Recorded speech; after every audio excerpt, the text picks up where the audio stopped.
One of the things we do at Hawthorn, we put weather barrier, which a lot of people, layman's terms, house wrap, people think of Tyvek. We do a weather barrier on every home we do. So whether you choose vinyl siding or James Hardie fiber cement, we're going to tear off the existing siding that's on the house. We're going to inspect the substrate, and then we're going to put up a weather barrier on the entire home where we can.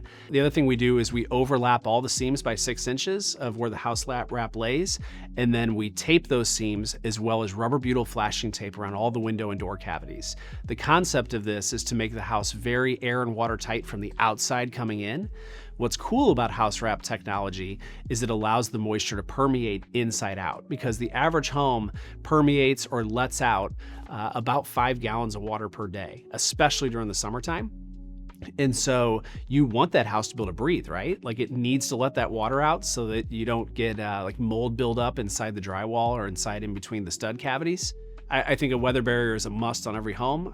In most cities and counties in my area, new construction, weather barrier is code, so you have to put it up.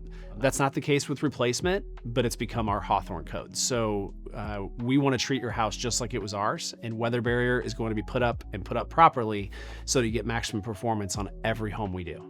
The downside to the people that don't get any weather barrier is then you have no protection both from the outside coming in with moisture. Moisture's allowed to just get behind the siding, sit on that substrate, and create black mold, essentially, as well as water just coming and going in and out of the house. And it doesn't mean like open stream of water. I'm talking about water vapor, humidity that's in the air, things like that.